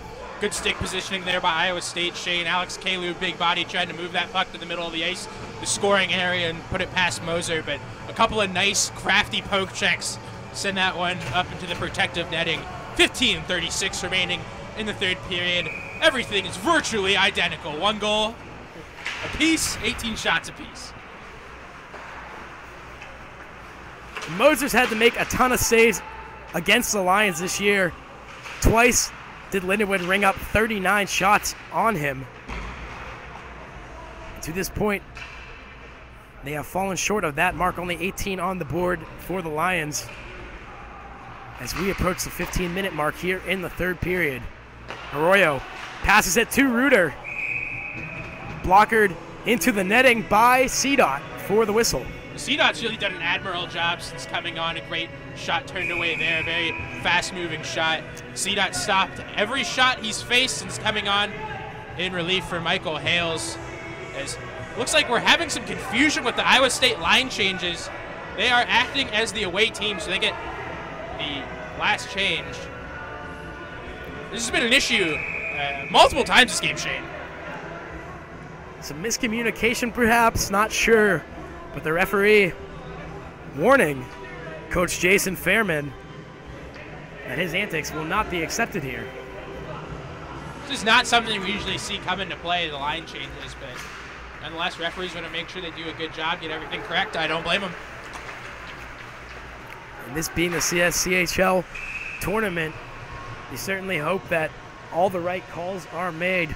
If, in fact, Iowa State tried to jump the gun a little late there and sneak a guy out on the ice, you want to make sure that everything is fair. Yeah, you definitely want to get it right, especially in playoff hockey. And another thing that we've been able to notice here through watching 2 games of hockey now is that the referees are really letting the boys play this weekend, not being too quick with the whistle, really letting the teams figure it out amongst themselves who the best is. Rushmeyer off the mask of Moser. And I do agree with that sentiment that you just said, Ethan. Really has been a pretty fluid game on both occasions. To be honest with you, it really hasn't been too ugly either. Both teams have played cleanly here today. Not too many real aggressions. Obviously, that hit down low in the corner in the second period on Halbach may have been one of them, but that's about the only example I can think of. You know, and when we get to this time of the year, after the whistle gatherings that are sometimes had by teams in ACHA hockey will decrease, just like you see, you know, in the NHL, the higher levels of hockey when they get deeper in the playoffs. Everyone remaining academic, trying to stay out of the box, don't want to cost their team. Especially in the third period in a 1-1 hockey game, taking a penalty would be a real setback for either side. Iowa State out of their own end over the blue line. That is Goggin. And he is bumped off the puck by Mitchell. Mitchell and Goggin, or excuse me, Lozano, number 28, was the one who knocked Goggin off his spot. All effort there by Mitchell Reese to just get that puck through the zone, goes on his belly to poke it ahead. Every play counts, and Mitchell Reese, an example of that. And a nice play there by Heinzman, able to sweep that puck back to Mitchell, and he gets his second of the night. Rips one by Moser to put his team up 2-1. Zach Mitchell making a name for himself here at Bird Arena today. His second goal of the afternoon. Second goal has been unanswered too, so Lindenwood right now looking pretty good here as they now take the lead. I'm a little uncomfortable, to be quite honest with you. That was such a beautiful goal there by Mitchell. Just possess that puck through the zone, carry it through traffic, really get a nice curl of the stick blade on that shot, elevate it past Moser, and just like that, Lindenwood has taken a 2-1 lead, 13 minutes remaining in the game. Here he comes again. This time his shot is blocked, but not before he is giving credit for his second goal of the afternoon. 2-1 Lindenwood now, and a great feed on that goal by Tommy Heinzman. Speaking of curling, he was able to take that puck and sweep it around his body, a difficult maneuver to get it to Mitchell, and Mitchell knew what to do with it. Certainly one of the better goals, if not the best goal we've seen all season here at Osai Bird Arena. A beautiful play by Lindenwood, and now Iowa State feeling the heat with 12:25 left in the contest. Still plenty of time for them to come back in this hockey game, but you never want to give up 2 goals in succession. We'll see how they respond here as they have the puck in the offensive zone. Anthony Song down low. With him is Erickson, or excuse me, number 9, Trevor Sabo. Back up top for Olsen. And CDOT had some trouble seeing that one, able to get a piece of it. Olsen keeps it in high. Sends one back CDOT's way, kicked out to the right. Nermanen picks it up and flicks it out. Anthony Song trying to catch Gromowski as he tried to get back to that left wall. Puck by Paulson, and he'll have to retreat. A great relentless pursuit there by Jordan Gromowski to finish that check in the corner. He was going hard after that puck. Alexander Carlson lost the puck in translation. Adam Alcott now in the neutral zone. Sends it in. CDOT settles. Back to Nermanen. Off the boards, through the neutral zone, and down to Moser. Halbach behind the net settles it. Azevedo flips it back to Halbach. And out to the right side, Tony Uglum sweeps it in. Azevedo with a big hit gets the puck and sends it to Kramer for the shot, gloved for the whistle by CDOT. And Azevedo had a lot of time and space to make a play there. He could have gone to his backhand, but he decided to go around the net and feed it to Kramer for the release. Yeah, I'm sure Aaron would want that one back. A nice glove save by CDOT nonetheless. And 10:53 remaining in regulation. Lindenwood hangs on to a 2-1 lead. Shots still tied 21 apiece. Zach Mitchell the lone goal scorer for the Lions. He has 2, both in the third period. And another save there by CDOT as we get another whistle. Face-off coming out to his left now to take it for the Lions. Alexander Carlson. Countering him is Aaron Azevedo. And Carlson wins that battle. Flicked in by Arroyo. Reese there first for the Lions. And he steps out and starts turning his legs to the neutral zone. Zagrodny, number 24, takes the shot.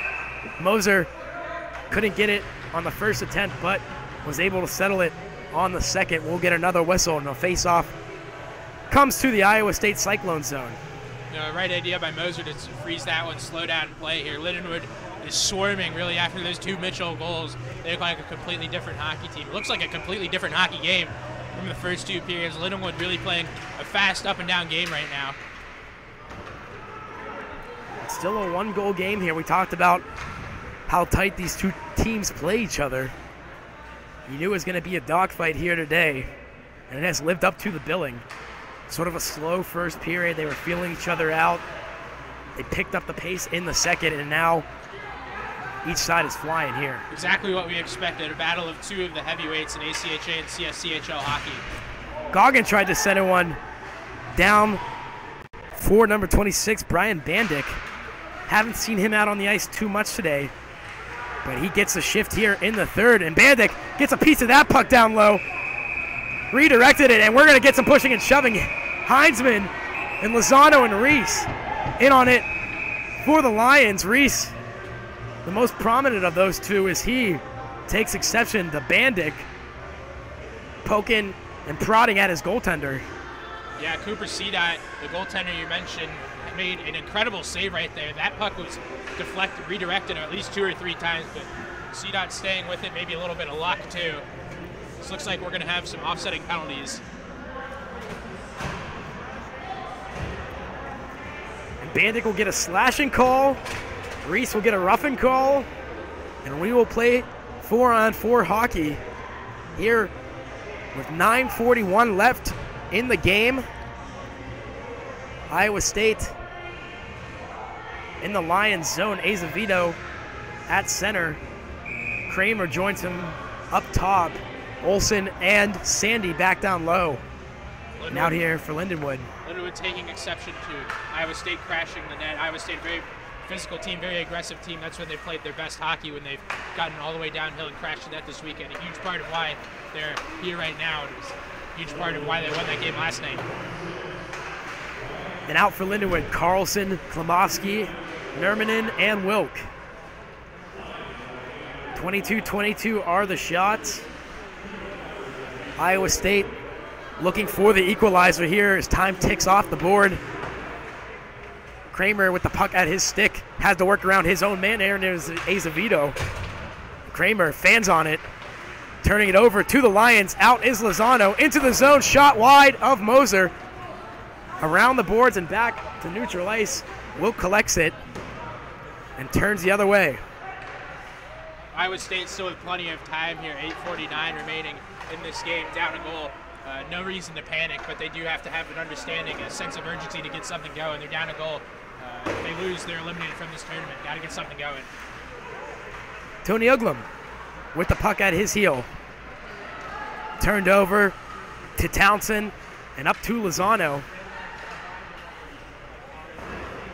And the captain for the Cyclones, Cody Reuter, back to the corner in his own zone to pick up the loose puck. Reuter circles.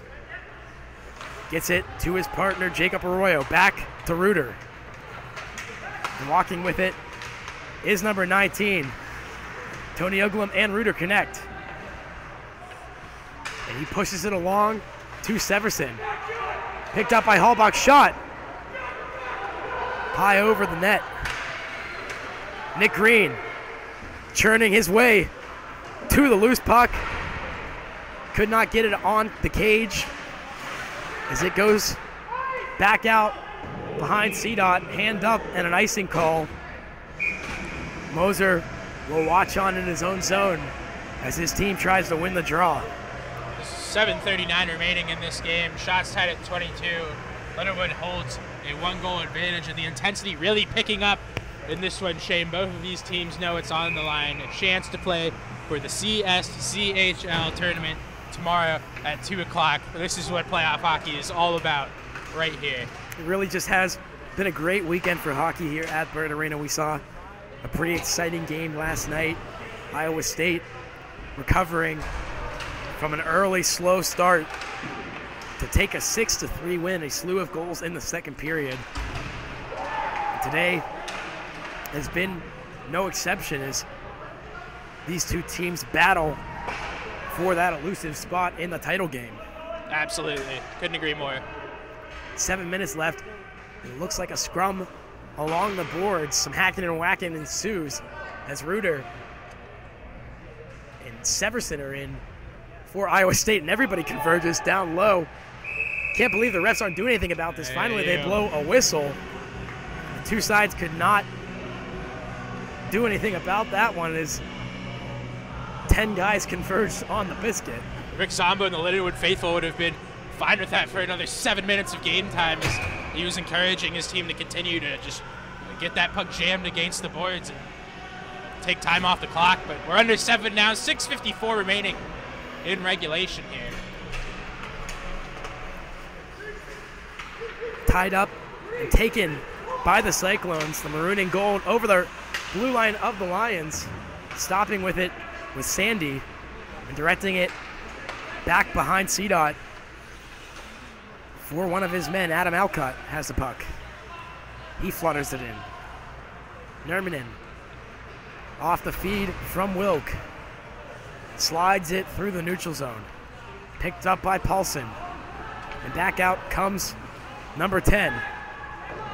Sends it to the corner, and he takes a bad tumble. Looks like he's all right. It was pretty ugly from up here, but he gets back to his own 2 feet. Yeah, Justin Paulson absolutely sandwiched between two Lindenwood players there. That hit was a lot worse than it actually looked. Elwad with the release. Moser for the stop. Banged off the glass. Kept in by Bauza. Back to number 18, Cade Owad. He shovels one to his defensive counterpart, number 3, Hunter Rushmeyer. Approaching the 5-minute mark. Up ahead for Tony Oglum. And around Rushmeyer goes the prolific scorer for the Cyclones.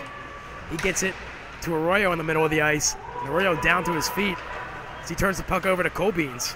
Good play to recover by Kramer, knocking the puck off Colbeans' twig. Sent in by Arroyo, and back to the bench are the Cyclones. Fresh set of legs out here as Goggin and Bandick are out with the forward unit. Number 11 for Iowa State, Hunter Dolan, out here as well for Fairman's Club. Looking for a big goal here as they try to send this one to a tie. Lindenwood and Cooper CDOT will try to deny them of just that as time continues to tick off the clock here in the third. Townsend back off the skate of Reese. Pressured there by Dolan.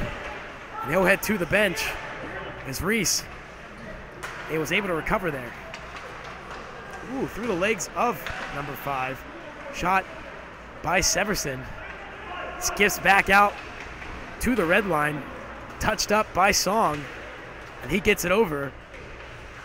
Heisen in there for Lindenwood. Up to Wilk and out to Kalu. Iowa State really getting some shots on, but the quality of those shots has not been there since the start of the first period. A lot of shots coming from far away, odd angles, 30, 40 feet away. That has to change. Wilk from the blue line sends one Moser's way. Kalu picked up the rebound. Heinzman was there for the assist. Iowa State's Cody Reuter flipped one back to the middle of the ice. over and in is Song trying to strong arm his way around a defender. And he gets it to the crease. And it's stopped by Cooper Cedot for the whistle. Song with the right idea there to just try and jam that puck towards the middle of the ice, get the puck low, and create something, try and center it. Nonetheless, Iowa State will be tasked with a face-off in their own end. Looks like Andrew Lee is going to be taking this one for the Cyclones. No, excuse me, that's Adam Alcott. I thought it was 16. No names on the back of these jerseys. And a ton of colors, a ton of stripes, make it a little bit difficult to see sometimes. It is. It's true. But nonetheless, we still have to call this game the right way, and that's the fact. And ready for the correction there. 3 minutes and counting. 2-1 Lindenwood.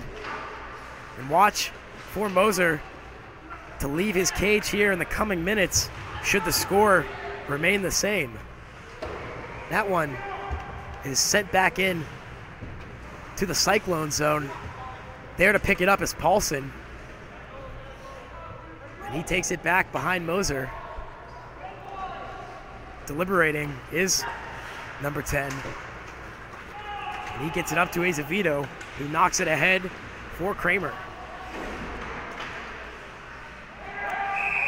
Hand pass. There's Heinzman.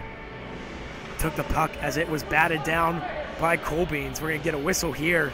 Face-off coming to the right of CDOT with 2:19 on the clock. Moser still in his cage for Fairman's Club. These are the type of opportunities that if you're Iowa State, you got to take advantage of, win this face-off, get a shot off. And you're unable to control it for now. On the puck was Azevedo. It does come out. And Heinzman is able to get it out of the zone, but he ices it. So Iowa State will get another opportunity in the offensive end. Just over 2 minutes remaining in this game, 2:08 to be even more specific. And Lindenwood clings to a 2-goal lead. Tremendous period of hockey from Zach Mitchell. A timeout being called by Iowa State. Zach Mitchell scoring a goal. And a beautiful second goal, carried the puck around some defenders right to the middle of the ice and let go. An absolutely rambunctious wrist shot that beat Derek Moser to put Lindenwood ahead 2-1 for the time being, Shane. It was definitely spicy. It was really spicy. It was spicy. Kind of like the coffee I just had before the game. Couple creams, pack of sugar. Just how I like it. Get me going for a day of hockey here in Athens. And as we mentioned earlier, the floodgates have quite literally opened here in Southeast Ohio. Classes are already canceled for Monday. And they were canceled quite a bit in advance. We got the text on Friday that floods would close all buildings on campus. Problem there is that all the power is underground, and it's about to get real saturated. Yeah, break your board games out. Maybe get a nice book from the library this weekend. Charge your cellular devices in anticipation of the power going out if you're coming to enjoy some hockey here at Bird Arena. It's gonna get interesting, that's for sure. Kind of bad timing if you're a visitor to Athens, if you're from Lindenwood or Iowa, or if you are from Illinois. It certainly could get a little hectic here in the coming days. We were talking to some of our guys here on the show, and they were saying that back in 2005, when Athens experienced some flooding, the river crested at 23.5 inches. This year, it's expected to crest at 28, so it could get even worse. We will see, but hockey to get to before the floods. Minute 45 remaining in this game. Iowa State has pulled Derek Moser. They have 6 guys on the ice. Tony Uglum trying to knot this one back up. He scored the first goal of the day. Cage empty, out the other way. And Iowa State trying to keep the puck in the offensive zone. Tony Uglum doing a good job of doing just that. Helping him out was Aaron Azevedo. The two challenge Lindenwood down low. Puck back out for Reuter. Trying to poke it was Oad. And Reuter able to keep him away from it. Turned over by Iowa State. Almost an ugly end to what has been a great hockey game there, as Lindenwood would have had a great opportunity to slide it home. They tried from their blue line. To do that, we'll get a whistle here with 1:02 remaining in the game. Icing on the Lions. Faceoff coming back down CDOT's way. And for Iowa State, they need a big win here on this draw. Yeah, absolutely. You got to put your best faceoff guy in the dot right now. And Jared Erickson is who Iowa State is going with. Huge faceoff, desperation time for them. Got to start throwing shots to the net from every angle, create a rebound. Maybe not looking for that extra pass. Got to get a goal. A stick out on the ice. That is a Lindenwood player, Klimowski, who lost his twig. He was able to pick it back up. That would have effectively been a 6-on-4 for Iowa State should he have remained without that blade, but he got it back. And Lindenwood, nonetheless, will try to ice this game out with 33 seconds left in the third. Kurt Hallbach at the top of the zone. Iowa State here as Nick Sandy sends it the other way. Shot sent wide by Alcott. That's tipped down. Alcott takes it and hits off the side of the netting to the left of CDOT. Good passing there by Iowa State. 10 seconds left on the clock. They need to get an opportunity here as Goggin can't get it through the seam. Backhanded by Sandy, and time is going to run out on the Cyclones. Lindenwood captures the game in the third period, takes a 2-1 win on the strength of number 23, Zach Mitchell's 2 goals, and sets their spot in the CSCHL title. Number 1 versus number 4. I'd like to think that at the beginning of the day, Lindenwood would have the advantage, but this game played out much differently. Iowa State was looking like they had a greatest shot as any to seal the deal here in the third period. And Zach Mitchell would not be denied his first goal.